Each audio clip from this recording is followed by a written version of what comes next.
Hi, I'm Sam Mitchell, and this is my top 10 personal best desperate acts. Across the field. They're going to have to go to rough Ed. He's their only big target. Richmond got all the shots. It's a horror kick, but it's okay. Not paid. Tuck. Caught. Holding the ball. A game-saving tackle from the captain. Welcome back, Sam. Back into the team. And that could do it. So number 10 is Dustin Fletcher, 2011. Jeff Garlett takes a mark inside 50 with a heap of space and plays on and goes to run in an open goal, and big stretch runs him down, and there's only a point in it. It's a couple of minutes to go. I think it's a 28-something minute mark, and they run it down the other end, and pretty much he saves them the game. Betts somehow emerges, little toe poke to his own advantage, kick in behind the defence, taken by Garlett. Can he outrun Fletcher? No siree! And a chance for the Bombers to respond here. Wonderful tackle from Fletcher. Number 9 is from 2010, the grand final replay. I think most people would remember it. Heath Shaw smothers Nick Riewoldt in the goal square. And, it was just the first time St Kilda looked to be getting some fluency in their play, and then that happened and sort of just quelled it a bit, and obviously had a good result that day. Pies. Graham, Pete, now a chance, opens up for the Saints. Gilbert into the path of Montagna. They've got men back. Riewoldt in the middle, calling for the football. Schneider, will he give it to Riewoldt? He will. Riewoldt runs in, touched up the boot. Oh my goodness! Wonderful chase by Heath Shaw. He came up behind him like a librarian. He never heard him. No surprise, everybody else in the library is shouting. Number 8, a bit closer to home, is Ben Stratton last year in the prelim. Dangerfield was in just unbelievable form. He'd been taking everyone on and getting past, and sort of halfway through the last quarter we weren't playing that well, and Ben Stratton nailed him inside 50 and kept us in the game, and we ended up going on to win. Van Berlo, Callanan through traffic, could have had Douglas. It's out in front of Dangerfield. What a beautiful pickup. Turns his man around. Has he got the strength to go on with it? He handballed out in front. One of the three didn't get it. I'll tell you what, Stratton was good then as well. Corralled him, didn't let him turn him around. Number 7 is Ben Johnson, a few years earlier, 2002. Port Adelaide finished on top of the ladder, red hot favourites, and Benny Johnson gets outmarked by Peter Burgoyne about 5 metres out from goal, and he's dirty on himself, but he keeps concentrating and ends up tackling him or getting a half smother and stops Peter Burgoyne from kicking a goal. So most of us would have given up. So Jew for Port Adelaide can unload a bomb here. He does that to the tip of the goal square. Burgoyne! Brilliant mark. It'll go back for goal number 4. He plays on. He's got it. No, he's been run down. Unbelievable. Collingwood out of jail. Number 6 is Brad Alton's from 2007. Early in the game, in the grand final, he ran down Michael Pettigrew right on the boundary line and just really set the tone. They ended up going on to win by 100 points. But at that point, it was still in the balance. So it was just a big ruckman running down quite a good athlete in Pettigrew. It was an impressive and desperate act. They would dearly not want to concede another one. Pettigrew, a man who can run. You can see he's quite confident. Striding out against Brad Alton's, but maybe overconfident. That is a victory. That is a victory of the highest order to see the ruckman run down a dasher. This one stings a little bit, but I have to put it in there. And Dale Thomas in 2011 ran down Cyril Rioli in the preliminary final with just a minute or so to go.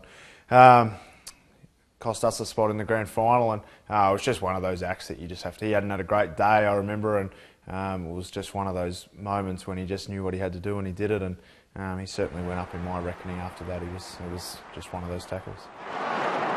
Inside the last minute. Michael Malthouse still could be coaching his last game. Who knows? At least for the Magpies. Swan has other ideas. Lewis, brilliant. Rioli's got the footy. Rioli run down from behind, holding the ball. And Collingwood, I think, from here, can run down the clock. Number 4 is Sewell himself. He won sort of a 3-on-1 on the wing in our grand final in 2008 that we won. The ball got kicked out there by Dewey, and there was just a 3-on-1 in a big area, and he put enough pressure on to get a tackle and get a holding the ball decision that went our way, and just a really important part of the game where he got it going our way instead of theirs. Controlled well by Ruffhead, gives it to Jew. Good man to give it to in this position, Jew. Kicks it long and hard, wanting the boundary line initially. And right, and Rioli brilliant here. Absolutely brilliant, Rioli. Fantastic. That's what wins your matches. You can't coach that, can you? No, that's instinct.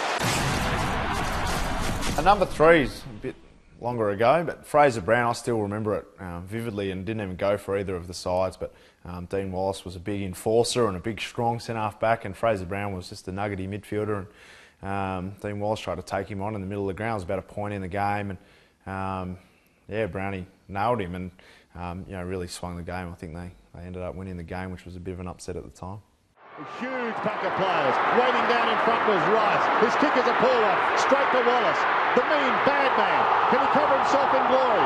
He's lost it, and Murphy takes it away.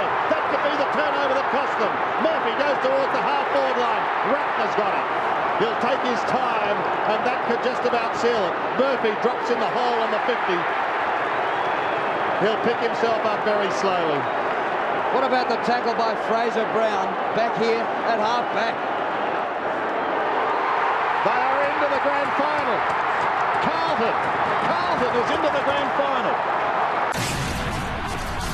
Number 2 is Campbell Brown. It was right at the start of my career, and we went 3-7 the start of the year, and then ended up going 7-10 after this desperate act where he ran across in front of Nigel Smart and got cleaned up well and truly, and ended up smashing his shoulder blade into a million bits and missed the rest of the season. But it was just one of those desperate acts that put our whole footy club, changed the direction of where we're going.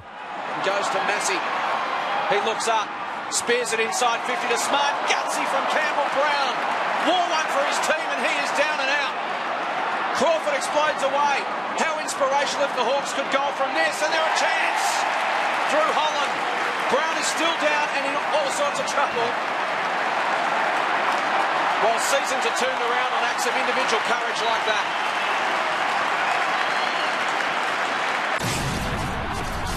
My number 1 is probably no surprise, but Wayne Holmes in the 1979 grand final has a shot at goal. Game's very close, and he sort of shanks it.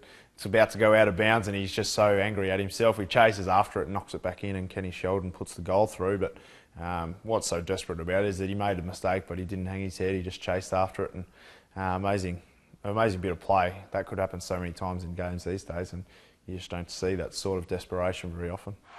Down towards the half-forward line. Holmes tries to pick it up. Buckley gets it out to Holmes now. He's pursued by Brewer, but he can't catch him. Holmes fires at the goals, but he's off target. It's rolling towards the boundary line, and Holmes almost makes ground. He tips it back to Sheldon. It's a goal! Oh, what a goal! If you don't mind, Holmes is almost as quick as the kick.